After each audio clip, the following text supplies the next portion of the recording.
Okay, thank you everybody for coming out tonight. The title is From Chaos to Calm.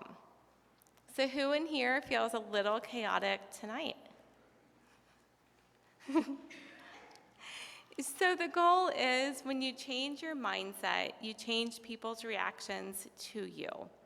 And so I want to kind of give you a little history about who I am and why this talk is even important to me. So like I said, my name is Sara Graf. I've been an occupational therapist for over 26 years, and I've worked in a variety of settings, helping kids from birth all the way through adults to 100 years old. I currently am married for over 24 years, and I have 3 kids ranging in age from 22 to 17. So I've kind of been a pro now at understanding the teenage brain and understanding, like, where did I start believing those falsehoods about myself? And so when I'm teaching my own kids how to change their thought patterns, I'm like, man, this would have been helpful to have years ago. And so my goal is kind of to teach the whole world this information. So whoever will listen to me is who I talk to. And I want people to have hope, to say your past does not define you, and there is hope to change. So I've always been drawn to understanding, how does the brain work? How do people heal? And why do we respond the way that we do? So why can something that my child does make my stomach sink, right? It doesn't actually happen to me. Or why can somebody come through the door and my whole body tenses up? And so this past December, I actually completed my master's degree in psychology, and the whole theme was on attachments and all these disorders related to how we attach to people. And why does our nervous system feel different when we encounter different people or in different spaces? And so tonight, I'm going to go back with you a little bit about what happened to me 3.5 years ago, because hopefully that will give you a little bit of glimmer of hope. So if anybody remembers when I showed up the first time in November of 2022, I was a hot mess. So I was sitting where you guys are at. My life had completely fallen apart. My dad was dying of cancer. The day that my dad was going in for this crazy surgery, the night before, my son overdosed on pain meds, ibuprofen, but he had to go get his stomach pumped and was hospitalized. My marriage was beyond a hot mess. And I was sitting there like, where do I even go? Who understands this gunk? And I didn't have a friend who was experiencing the same stuff as me. I didn't know how to even start getting help. And I reached out to Roseanne Moore and I said, I'm lost. What do I do? And she said, Celebrate Recovery is tomorrow. You got to come. And so I did, because I had no other options. And I showed up that day and people embraced me. They showed me love. They showed me understanding without any judgments. And I was like, oh God, this is amazing, thank you. And so I ended up going not just once a week, I found another place so I could go twice a week. Because when you're going through these storms, it just doesn't work to do it alone. And so if you can turn to the next one. So my brain was constantly this tornado with thoughts spinning around in my head. I had worry, I had fear, I had guilt. I was trying to fix everything and hold everyone together. I was exhausted. And that's when I came to that amazing place, like I said, at Celebrate Recovery. And this is what I want you guys to remember tonight. This is painful, but I promise you, you can get through it. The storm, it won't last forever. And I understand, and you are not alone. And so my dad did end up dying the day after Christmas in 2022. He passed away from cancer. But his final moments were probably the most peaceful I've ever experienced in my life. So I was laying next to him in the bed, and my hand was on his chest. And I say that he slowed his breath to the breath of God. the one that is slow, the one that says, be anxious for nothing. And so when I start having my panic attacks, I remember to slow down my breath to the speed of God, the one who doesn't expect you to accomplish 100 things in one day, the one that says, I see you right where you are, and you are loved and treasured. And so I put my hand on my belly, and I make myself calm down. And then I discovered that breath is actually one of the number one ways to calm your nervous system. Because if you were running from a bear, you'd be going so fast, and your heart would be beating really fast, and you'd be breathing really heavy. And so anytime you do that shallow, heavy breath, your nervous system says, oh no, there's fear, there's a bear, I need to be on high alert. But when you're that way every single day, you never get a rest. Because if you actually were living in the wilderness, you saw a bear, when the bear went away, your body would rest and it would be calm. But when it's the stresses of life, they don't go away. So you have to remind yourself, oh, I need to take slow, steady breaths. And so my dad was my person. He was my voice of reason, the one that I could talk to because I like to talk out loud, and he wouldn't repeat my stories. And without him being there, I didn't know exactly what to do. And so I continued with Celebrate Recovery. And people are like, again, I understand, you're not alone. And I began to heal further. And then all of a sudden on Facebook, this amazing program pops up, and it says Divine Mercy University, rooted in faith, based in science. And I thought, oh God, what are you calling me to? I'm a little old to be going back to school.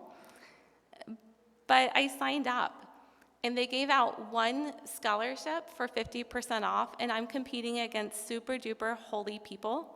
And I wrote this essay, and miraculously, on my parents' first heavenly anniversary, where both of them are in heaven, I received the one scholarship for half off. And I was like, oh God, you're really good, and this is really happening.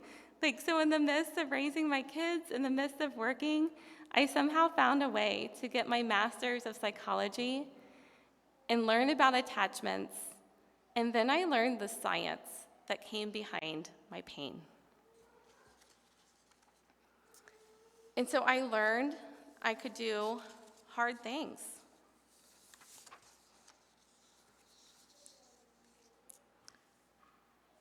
And so if you can go to the next one.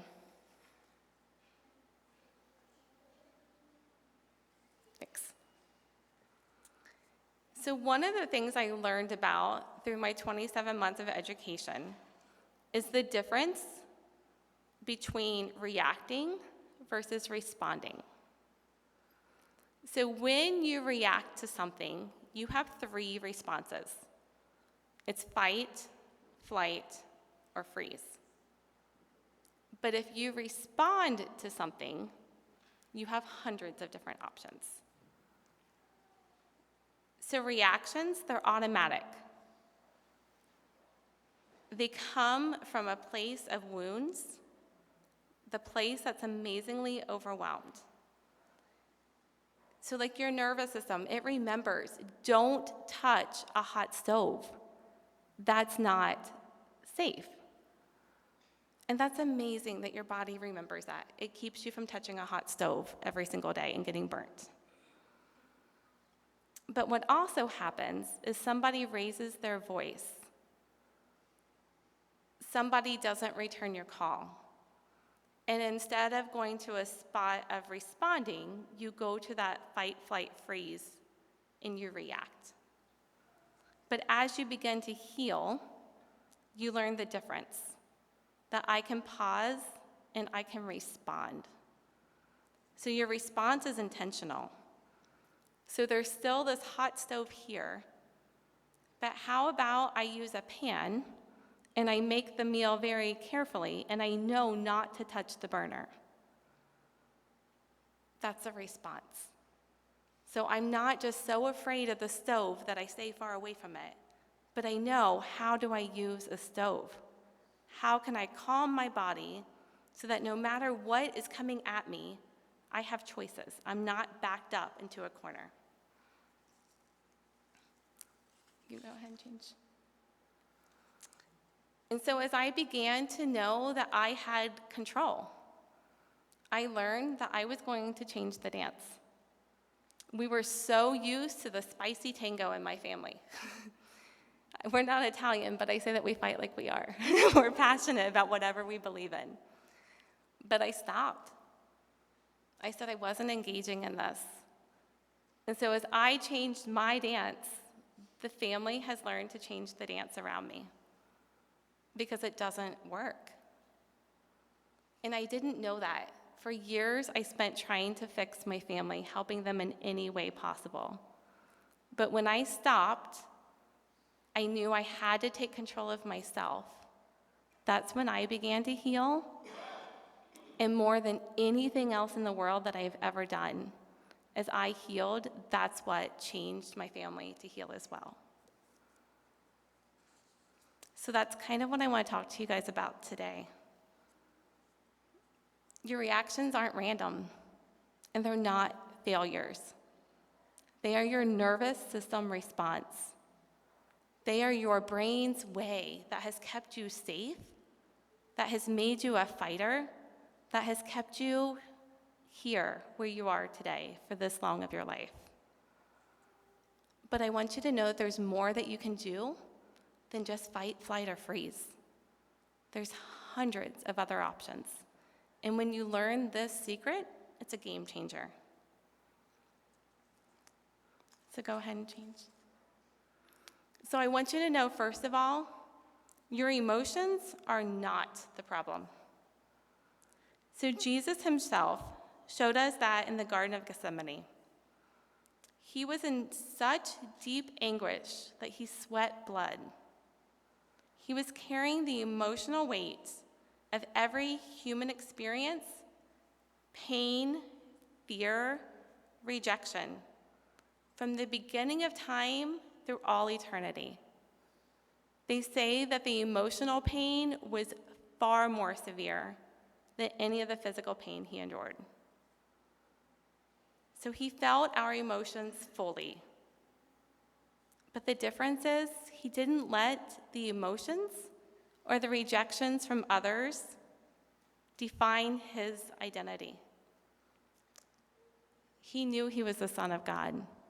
He knew who he was, despite all the rejection from everyone around him, including his best friends.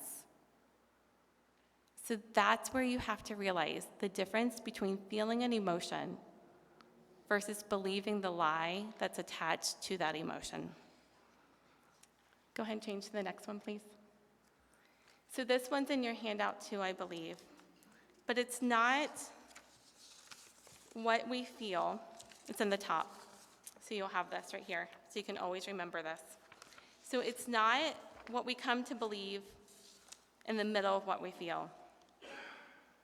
So if you hear a noise or you see something strange, your limbic system's job is to keep you safe. That's that middle part of your brain, that emotional side that holds on to this did not feel good before. Let's not go back to this spot again. So it doesn't have time to process anything logical. So if you see a bear in the middle of the woods, you are not supposed to say, is that really a bear or is that just some brush over there, right? Like to keep you safe, you have to react. You have to respond quickly, and that's your limbic system's job. So something happens and immediately you're going to get those gut feelings like I need to run, I need to hide, I need to punch, whatever you need to do, right?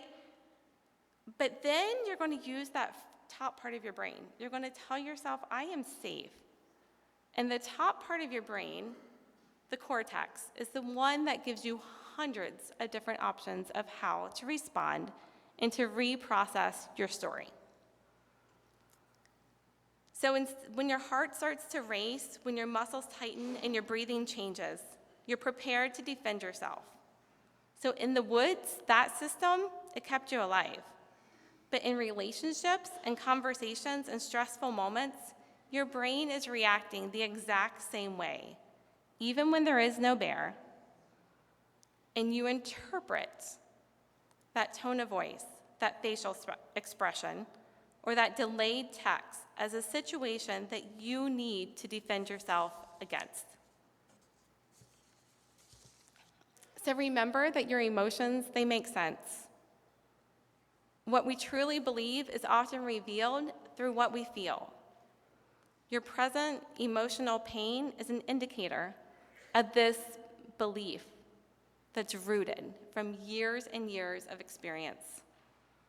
And it's tied to a lie that we tell ourselves. So when we start to feel these reactions, we say, why did I react like that? Why did that bother me so much? Why does this keep happening in all of my relationships? If you can go to the next one. And this one is in your handouts as well. So healing does not erase the memory, but it organizes it. So when an event happens, we don't tend to fully process it. It's stored like scattered pieces of a puzzle. So if you think about being in a car wreck maybe, what you heard, what you saw, what you felt, and what you believed in the moment are stored in like multiple different places of your brain. And unless you make one memory bubble together that processes it as one event, this is what I heard, this is what I saw, this is what I felt, this is what I smelled, this is what I believed in myself at the same moment, and you put it all into a bubble, then you can recover from that moment. Otherwise, every time you hear a screeching tire, you're going to go back to that car wreck. Every time there's a sudden moment, a beeping of the horn, it'll take you right back to what you felt in that car wreck. And so you have to remember when you start feeling stressed and you don't know why and you should be safe, you say, when did I feel this way before? What is triggering me in this exact moment? Go ahead to the next one, please. And this one is in your handout as well. So how can you reprocess something as simple as feeling left out? And there's a whole bunch of different steps to do this, and it's in your handout, like I said. But I want you to notice the feeling without judging it. So you say, I feel left out. I feel anxious. I feel hurt. That is your limbic system sounding the alarm.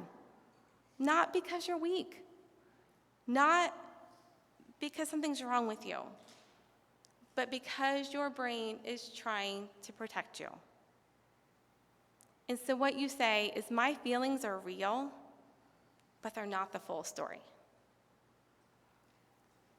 So then you pause instead of reacting. Instead of shutting down, instead of getting defensive, instead of withdrawing, instead of overthinking, you pause.